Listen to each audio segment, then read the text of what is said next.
चुड़ैल और बच्चे। कुंदन अपनी पत्नी पारो और 2 बच्चों मुन्ना और रिया के साथ रहता है।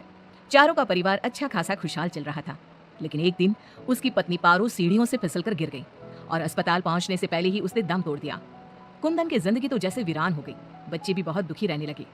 इसी तरह देखते देखते 1 साल बीत गया। एक दिन कुंदन का मित्र उनसे मिलने आया। अरे कुंदन, तुम इन बच्चों के लिए दूसरी शादी कर लो, कम से कम बच्चों की ठीक से परवरिश तो हो जाएगी। मित्र के बार बार समझाने पर कुंदन तैयार हो जाता है। नई माँ रूपा शुरू में बच्चों और कुंदन का बहुत ख्याल रखती है, पर 6-7 महीने बाद ही वो कुंदन के जाने के बाद आराम से सो जाती। और जब मुन्ना और रिया स्कूल से आते तो, ए रिया, जल्दी से पूरे घर की सफाई कर और बर्तन धो दे, तभी खाना मिलेगा। और मुन्ना, जाकर छत की धुलाई कर। वो बच्चों से ही घर का सारा काम करवाती है। उन्हें खाना भी ठीक से नहीं देती। खुद के लिए और कुंदन के लिए वो बढ़िया बढ़िया पकवान बनाती। जब रात को कुंदन काम से वापस आता तो, अरे बच्चों ने खाना खा लिया? उनको तो मैंने कब का खिला पिलाकर सोने भेज दिया है। कितना ख्याल रखती है ये बच्चों का। एक दिन जब रूपा सो रही थी, मुन्ना देखता है कि रसोई की अलमारी में मिठाई रखी है, लेकिन वो वहां तक पहुंच नहीं पाता। तो वो अपनी बहन को बुलाकर लाता है। मैं घोड़ा बन जाता हूँ, तुम मेरे ऊपर चढ़कर वो मिठाई उतार दो। उन्होंने मिठाई उतारी और खा ली। अचानक मिठाई का डिब्बा रिया के हाथ से नीचे गिर जाता है और बिखर जाता है। आवाज सुनकर रूपा भागते हुए आती है। उसने आओ देखा न ताव और दोनों की खूब पिटाई कर दी।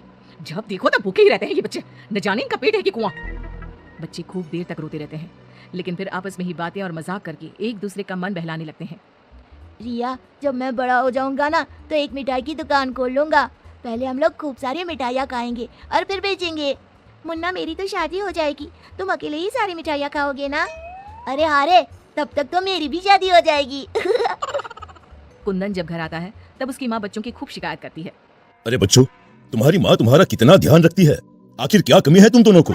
पिताजी, उनकी बात पूरी भी नहीं हो पाती कि हाँ कह दो कि मैं तुम्हें खाना नहीं देती, सारे दिन घर के काम करवाती हूँ, कह दो ना। मुन्ना चुपचाप खड़ा रहता है।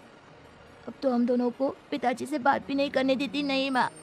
मुन्ना और रिया बहुत दुखी होते हैं। रात को इन बच्चों ने नाक में दम कर दिया है, तुम इन्हें लेकर जाओ और कहीं जंगल में छोड़कर आओ। अरे ये क्या कर रही हो तुम? ये दोनों मेरे जिगर के टुकड़े हैं, इनके बिना मैं कैसे रहूंगा?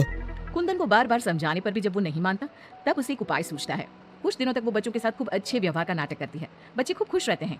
एक दिन, सुनो, जल्दी से नाश्ता लगाओ, मुझे 2 दिन के लिए शहर जाना है। रूपा बहुत खुश होती है। वो सोचती है कि ये तो बच्चों को जंगल में छोड़कर आने से रहा, मैं ही इन्हें छोड़ाती हूँ। कुंदन के जाने के बाद, बच्चे चलो आज हम तुम्हारी नानी के घर चलते हैं। बहुत देर तक चलते चलते जब वो सब घने जंगल में पहुंच जाते हैं तब, माँ, इधर का नानी का घर है, लगता है हम रास्ता भूल गए हैं। अच्छा, तुम लोग यहीं रुको, मैं रास्ता पूछकर थोड़ी देर में आती हूँ। हाँ, ये कहकर रूपा उन्हें वहीं छोड़कर चली जाती है। बहुत देर हो जाती है और रूपा वापस नहीं आती तो माँ कब आएगी भैया? इस तरह सुबह से शाम हो जाती है। जहाँ एक तरफ बच्चे जंगल में अपनी माँ का इंतजार कर रहे होते हैं, वहीं दूसरी तरफ रूपा घर में आराम से बैठी थी।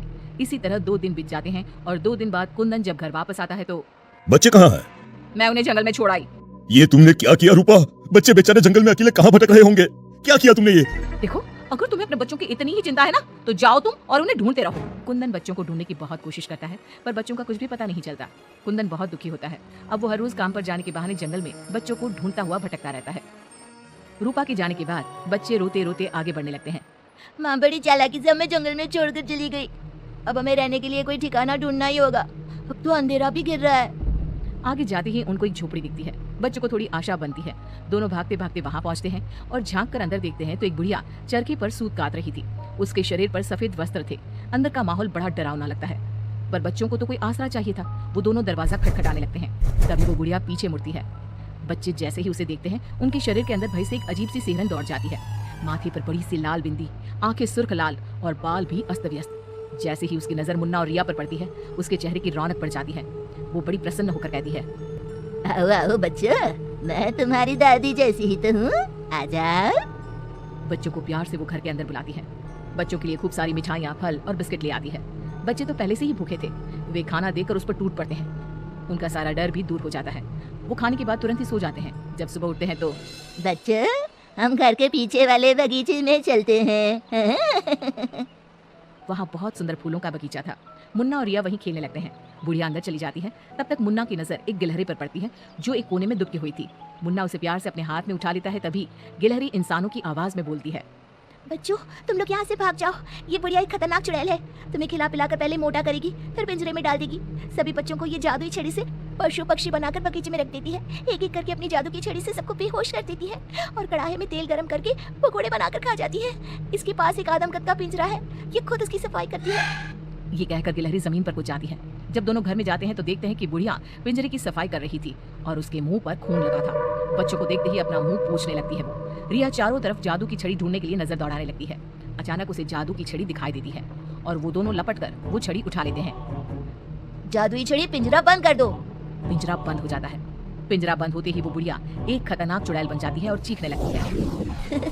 दादी, आज तुम भी पिंजरे में बंद होने का मजा उठा लो ना। दोनों हंसते हैं। दादी दादी, यही वो जादुई छड़ी है ना जिससे तुम सब बच्चों को चूहा, बिल्ली और गिलहरी बनाती हो? बोलो, तुमको क्या बनना है?